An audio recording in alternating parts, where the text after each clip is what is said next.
사도신경 하심으로 오늘 기도회 시작하도록 하겠습니다. 나는 전능하신 아버지 하나님 천지의 창조주를 믿습니다. 나는 그의 유일하신 아들 우리 주 예수 그리스도를 믿습니다.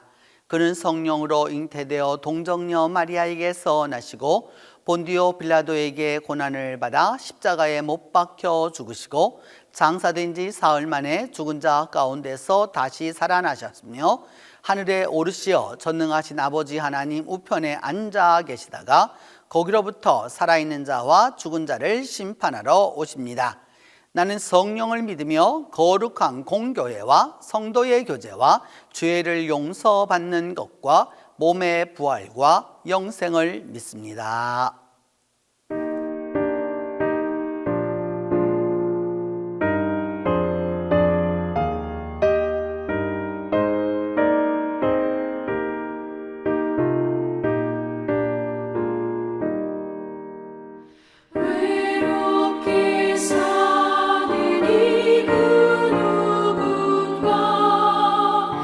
맘 아파 헤매는 그대로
우리에게 주신 하나님의 말씀은 열왕기상 19장 9절에서 18절입니다.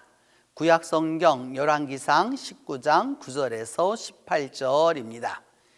엘리야가 그곳 굴에 들어가 거기서 머물더니 여호와의 말씀이 그에게 임하여 이르시되 엘리야야 네가 어찌하여 여기 있느냐? 그가 대답하되 내가 만군의 하나님 여호와께 열심히 유별하오니 이는 이스라엘 자손이 주의 언약을 버리고 주의 제단을 헐며 칼로 주의 선지자들을 죽였음이오며 오직 나만 남았거늘 그들이 내 생명을 찾아 빼앗으려 하나이다.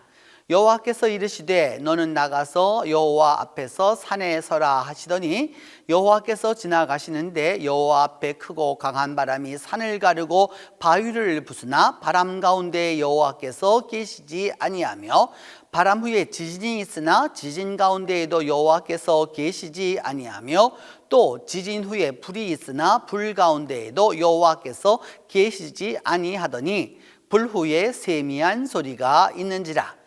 엘리야가 듣고 겉옷으로 얼굴을 가리고 나가 굴 어귀에 섬에 소리가 그에게 임하여 이르시되 엘리야야 내가 어찌하여 여기 있느냐? 그가 대답하되 내가 만군의 하나님 여호와께 열심히 유별하오니 이는 이스라엘 자손이 주의 언약을 버리고 주의 제단을 헐며 칼로 주의 선지자들을 죽였음이오며 오직 나만 남았거늘 그들이 내 생명을 찾아 빼앗으려 하나이다. 여호와께서 그에게 이르시되 너는 내 길을 돌이켜 광야를 통하여 다메섹에 가서 이르거든 하사엘에게 기름을 부어 아람의 왕이 되게 하고 너는 또 님시의 아들 예후에게 기름을 부어 이스라엘의 왕이 되게 하고 또 아벨 무홀라 사밧의 아들 엘리사에게 기름을 부어 너를 대신하여 선지자가 되게 하라. 하사엘의 칼을 피하는 자를 예후가 죽일 것이요 예후의 칼을 피하는 자를 엘리사가 죽이리라. 그러나 내가 이스라엘 가운데에 7,000명을 남기리니 다 바알에게 무릎을 꿇지 아니하고 다 바알에게 입맞추지 아니한 자니라. 오늘 본문 열왕기상 19장 9절로 18절은 신앙인의 그 디프레션에 관한 것입니다.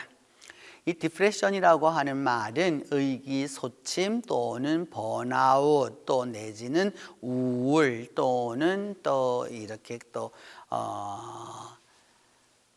여러 가지로 이렇게 사람이 형편이 유약하게 되었었을 때를 말하는 단어입니다.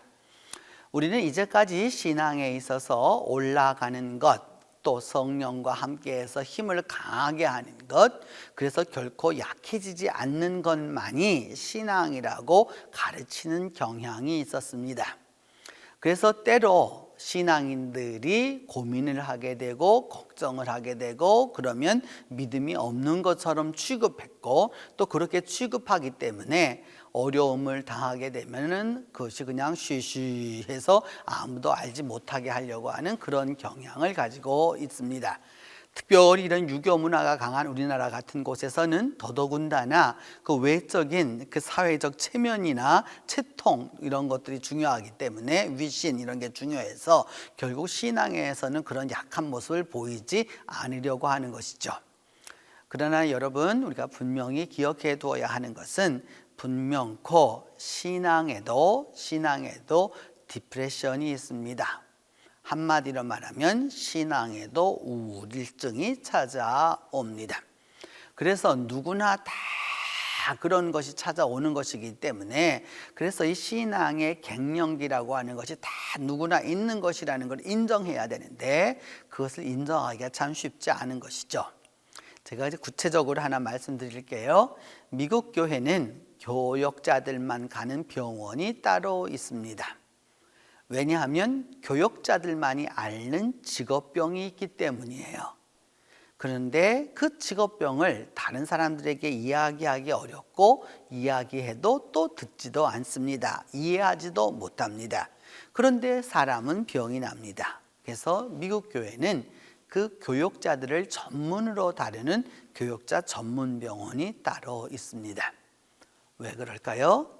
바로 이 신앙의 디프레션을 인정하기 때문입니다. 오늘 그런 부분에서 우리가 그럼 늘 이렇게 우울해야 하느냐? 그게 아니죠, 여러분. 열심히 하죠. 또 그 다음에 힘을 다해서 하죠. 열정을 다해서 합니다. 그러나 그렇게 하다 보면 사람은 때때로 무엇을 겪을 수밖에 없느냐? 번아웃, 소진되어서 자기의 그 어려움을 겪을 수밖에 없다라고 하는 부분입니다. 오늘 본문은 바로 그 유명한 갈멜산에서 그 바알의 선지자와 아세라 선지자 400명, 450명을 다 죽이고 난 다음 이제 이세벨이 이 엘리야를 죽이겠다고 하니까 그때에 40이 밤낮을 걸어서 엘리야가 하나님의 산 호렙에 도착을 했었을 때 이야기입니다. 이제 엘리야는 굴 속으로 들어갑니다. 이것이 바로 여러분 그 디프레션의 특징입니다. 세상이 다 싫은 거죠. 사람 만나는 것도 싫고요, 친구 만나는 것도 싫고요, 교인들 만나는 것도 싫고요, 심지어 목사 만나는 것도 싫고요, 다 싫습니다. 자기 다 문을 걸어 잠그고 자기 안으로만 들어가는 거죠. 그 굴 속에 들어가서 거기에서 살았다. 오늘 성경은 머물다라는 단어는 그냥 있는 게 아니고요, 거기서 먹고 사는 거죠. 굴 바깥에서 무슨 일이 있는지 관심을 두지 않는다는 겁니다. 그때 하나님께서 물어봅니다. 그래서 엘리야야, 내가 어찌하여 여기 있느냐? 그냥 우리가 너 여기 왜 있니? 그 말 아닙니다. 이 말의 뜻은 영어로 말하면 이게 why you are here 그 말을 물어보는 게 아니라 그 엘리야야, what are you doing here? 너 도대체 무슨 여기 와서 무슨 일을 하고 있는 거야? 라는 뜻입니다. 그러니까 여기는 엘리야가 있을 자리가 아니란 뜻입니다. 너 여기에 왜 있는지 말해봐, 그런 뜻이 아니고요, 도대체 너 뭐 때문에 여기 와서 이 일을 하고 있는 거야? 왜 여기 이러고 있어? 라고 물어보는 것이죠. 하나님은 두 번 거듭해서 물어봅니다. 9번에서 9절에서 내가 어찌하여 여기 있느냐 라고 이렇게 또 물어보시고 13절에도 역시나 내가 어찌하여 여기 있느냐 되반복해서 물어봅니다. 굴 속에 있는 사람의 특징이 바로 여기에 있습니다. 한 번 말해서 알아듣지 못하는 거죠. 그러니까 뭐라고 말하느냐 하면 내가 하나님을 위해서 얼마나 열심히 일하는 줄 아세요? 열심히 너무너무 열심히 해가지고 옛날 번역으로는 열심히 특심했는데 다 죽고 나 혼자만 남은 거예요. 지금 나 혼자만 남아가지고서 있는데 나 혼자 살아있는 나 혼자마저도 목숨을 이 위태한 지경에 이르게 되었어요. 하나님, 이렇게 말을 하는 거죠. 모든 것을 절망적으로 생각합니다. 이 신앙의 우울이 오면 특징이 무엇이냐? 이렇게 절망적으로 생각하는 것이죠. 그래서 하나님이 뭐라고 하냐면 나와, 그렇게 딱 말씀합니다. 굴에서 나와, 이렇게 딱 말씀합니다. 나오라고 말합니다. 이게 특징입니다. 여러분, 굴 속에 들어가 있는 사람을 끌어내는 것이 첫 번째 단계입니다. 이 신앙적 우울과 신앙적 갱년기에 빠져 있어서 완전히 그 신앙적 분류에 빠져 있는 사람을 밖으로 끌어내는 것이 첫 번째입니다. 굴 속에 있는 사람은 나오려 하지 않기 때문입니다. 그래서 그때 하나님의 그 임재하심을 보여주시죠. 그래서 첫 번째가 무엇이었느냐? 크고 강한 바람. 여러분 생각나시죠? 출애굽 당시에 홍해를 갈라섰던 하나님의 임재의 역사, 이 성경 안에서 큰 강한 바람 하면은 바로 이것을 일컬어서 하나님이라고 생각하는 거죠. 우리가 쓰고 있는 가미까제라고 하는 말도 신풍이라는 말 아니겠습니까? 여러분, 이게 신풍, 신의 바람이라고 말할 때 쓰이는 거란 말이죠. 그래서 그 강한 바람이 와서 산을 가르고 바위를 부수지만은 그 속에 하나님이 계시지 아니하더라라는 거죠. 이제까지 믿어왔었던 방식대로 되지 않더라. 그래서 바람이 지나가고 나니까 이 다음에 어떻게 된 땅이 흔들려가지고 땅에 지진이 일어나서 땅이 갈라지게 된 것이죠. 성경 안에서 여러분 하나님의 임재 가운데 하나죠. 하나님 앞에 불평불만했었던 민수기에 보면 그래서 땅이 갈라져서 뭐냐면 사람들이 다 그 안에 빠져 죽게 되는 하나님의 임재의 모습이었죠. 그런데 그 지진이 있는데도 어떻게 되느냐? 거기에도 하나님이 계시지 않았다. 그리고 나서 구약에서 계속적으로 하나님의 임재의 증거가 있습니다. 모세가 하나님을 만났을 때도 여러분 가시떨기 가운데서 만났잖아요. 에스겔이 하나님을 만났을 때도 북쪽에서부터 불가마가 오는 것을 보게 되었잖아요. 이 하이나 불이라고 하는 것은 하나님의 임재의 상징인데 그 불 가운데도 하나님이 계시지 아니하였다 라고 말하면서 그 다음에 뭐라고 말씀하느냐, 우리말로는 세미한 소리가 있었다라고 이렇게 말합니다. 세미한 소리, 그러니까 아주 작고 미약한 소리라고 할 수 있지만 그냥 단순한 말로 표현하면 여러분 아무 소리도 들리지 않더라라는 겁니다. 그렇게 하나님을 믿어왔던 이제까지 수많은 방법들이 있었는데 거기에는 하나님이 계시지 아니하고 이제 아무 소리도 들리지 않아서 아무 소리도 안 들리니까 그때에서야 엘리야가 굴 어귀에 나가서서 얼굴을 가리고 섰다. 아직도 우울하다는 것이죠, 여러분. 그러면서 그러니까 하나님 다시 물어보고 너 여기 왜 있는데? 뭐 때문에 여기 있는데? 그러자 엘리야가 대답하기를 똑같은 말로 하죠. 다 하나님 섬기는 게 나도 얼마나 열심히 섬겨왔는데 다 죽고 저 혼자만 남았단 말이에요. 그래가지고서 그렇게 이제 말을 하니까 하나님이 명령을 하시죠. 이제 광야를 지나서서 어디로 가느냐? 다메섹으로 가라고 말합니다. 다메섹을 가라고 하는 것은 유다를 통과해야 하고요, 이스라엘을 통과해서 그 다음에 시리아를 가야지만이 되는 거예요. 그러니까 이것은 뭐냐 하면 자기를 죽이겠다라고 하는 이세벨이 있는 그 나라까지도 유다와 또 이세벨의 모국이었던 이쪽까지 전부 다 거길 통과해서 가라고 말씀하는 거죠. 그래서 그곳에 가서 어떻게 하느냐, 외국의 왕을 임명하라는 겁니다. 하사엘이라고 하는 그 하사엘에게 아람의 왕이 되게 하라라고 이제 말하게 되는 것이죠. 그러면서 또 이번에는 예후에게 기름을 부어서 이스라엘의 왕을 삼으라 라고 말합니다. 지금까지 아직 오므리 왕조입니다. 이세벨이 결혼했었던 오므리라고 하는 그 아합이라고 하는 왕이 있었는데 그 아합의 아버지가 오므리였던 거죠. 그래서 그 오므리 왕조가 있는데 그 오므리 왕조를 제거하고 새 왕을 세우라는 겁니다. 그리고 나서 아벨 무올라에 있는 사밧의 아들 엘리사에게 기름을 부어서 너를 대신하게 하라 이렇게 말합니다. 한마디로 말하면 외국에 나가서 새롭게 왕을 세우라, 정변을 일으키라는 말입니다. 그리고 자기가 쫓겨서 자기를 죽이겠다라고 하는 이세벨이 있는 그곳에 가서도 새 왕을 세우라고 하는 거고, 그 다음에 마지막 자기가 갖고 있는 사명도 이제 다 끝났으니까 새로운 대리자를 세우라라고 딱 이야기합니다. 그러면서 하나님의 말씀이 그렇게 하면서 뭐라고 말씀하시느냐, 나만 남았습니다 라고 하는 그 엘리야를 향하여서 바알에게 무릎 꿇지 아니한 사람이 얼마쯤 있느냐, 7,000명이나 있다 라고 말합니다. 여기서 말하는 그 7,000이라는 단어는요, 여러분 그냥 7,000, 7,000명이라는 뜻도 되지만 7이라고 하는 숫자는 성경에서 완전 숫자입니다. 1,000이라고 하는 숫자도 완전 숫자입니다. 우리로 말하면 만만 이런 뜻이 되겠죠, 여러분. 그래서 예를 들어서 만만 부득이 옵니다, 그렇게 하면 만에 부득이라는 뜻이 아니잖아요, 여러분. 예를 들어서 성은이 만극하옵니다 라고 할 때도 우리가 만자 쓰는 거 할 때와 비슷한 의미인 거죠. 이렇게 비슷한 의미인 건데, 여기서는 뭐냐, 하나님이 남겨놓으신 자들이 분명히 있다는 겁니다. 하나님이 원하시는 숫자가 있다는 거죠. 신앙인이 여러분 우울하게 될 때에는, 신앙인이 의기소침하게 될 때에는 왜 그런 줄 아세요, 여러분? 나만 남았다라고 하는 교만 때문입니다. 하나님을 위해서 그렇게 열심히 특별하면 하나님을 위해서 순교하면 되잖아요. 그렇게 열심히 특심한데 왜 도망가나요? 그거 도망가서는 하나님한테 말하죠. 뭐라고 말하는 거예요? 나 혼자만 남아서 겨우 목숨을 부지하고 있다 이렇게 말하는 거죠. 꼭 뭐와 같으냐 하면 여러분 죽는다 그러면서 꼭 안 죽는 사람하고 똑같은 것이죠. 이렇게 신앙은 여러분 그런 식으로 가면 안 되는 것이죠. 정말로 믿음의 사람은 자기가 번아웃되면 번아웃됐다는 걸 인정을 하고 쉬어야 하는 것이죠. 육신적으로도 쉬어야 되고요, 정서적으로도 쉬어야 되고요, 정신적으로도 쉬어야 되고요, 신앙적으로도 쉬어야 합니다. 그렇게 쉼이 있을 때 무엇을 할 수 있느냐? 새로워질 수 있는 것이죠. 하나님은 오늘 언제 말씀하셨느냐? 침묵 가운데 말씀하셨습니다. 이것을 기억해 두어야 합니다. 하나님의 방법은 우리가 기대하는 방법대로 하시지 않습니다. 그리고 우리가 생각하지 아니하는, 우리가 생각하지 못한 그 부분에서 하나님은 오늘도 역사하시는 것이죠.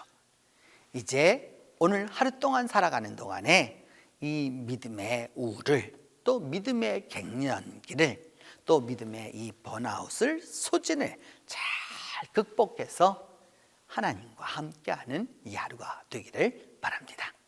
같이 기도합니다. 하나님, 2800여 년 전 엘리야와 비슷한 상황의 믿음의 디프레션을 우리가 겪을 때가 있습니다. 주님 앞에 기도한다고 하고 주님을 위해서 열정을 내었다고 하고 또 열심도 내어보지만 주님 앞에서 넘어질 때가 있고 디프레션에 빠질 때가 있습니다. 주님, 이 모든 것을 보면서 우리가 신앙의 위인들도 겪었던 이 모든 믿음의 디프레션을 인정하고 그것을 준비할 수 있도록 도와주옵소서. 우리가 그때 그 굴 속에 있을 때 불러주시는 하나님의 음성에 민감할 수 있도록 도와주시고 하나님의 음성에 응답할 수 있도록 도와주시옵소서. 하나님, 아무리 어렵다고, 아무리 고난에 처해 있다고, 아무리 나만 혼자 있다라고 생각해도 나만 남았다는 생각은 하지 말게 하여 주시옵소서. 하나님이 준비하시고 하나님이 인도하시는 분이 분명히 있다는 것을 깨닫게 하여 주셔서 믿음 안에서 올바로 나아갈 수 있도록 하나님 도와주시옵소서. 그리고 나의 열심을 넘어서서, 나를 넘어서서 하나님의 역사가 계속해서 이어질 수 있는 것을 깨달을 수 있도록 하나님 우리와 함께 하여 주시옵소서. 자비로우신 하나님, 이제 기도하고 원하는 것은 우리 신앙인들이 살아가는 동안에 엘리야처럼 믿음의 디프레션에 올 때가 있는데 그 때를 인정하고 그 때에 잘 준비할 수 있도록 도와주시고 그 때에 부르시는 하나님의 음성에 응답할 수 있도록 도와주시며 아무것도 말씀하시는 것이 아니라 너무도 크게 말씀하셔서 우리가 듣지 못하는 것을 깨달을 수 있도록 도와주시옵소서. 주님, 나만 남았다고 하는 이런 교만한 생각에, 독선적 생각에 빠지지 않게 하여 주시고 오늘도 나를 넘어서 이어져 가며 하나님의 역사를 이루시는 것을 우리 모두가 볼 수 있도록 하나님이 도와주시옵소서. 그리함으로 말미암아 오늘도 믿음의 디프레션에 빠져 있는 모든 이들에게 하나님께서 음성을 들려주시길 기도하옵고 이제는 주님께서 가르쳐 준 기도로 오늘 기도회 마치도록 합니다.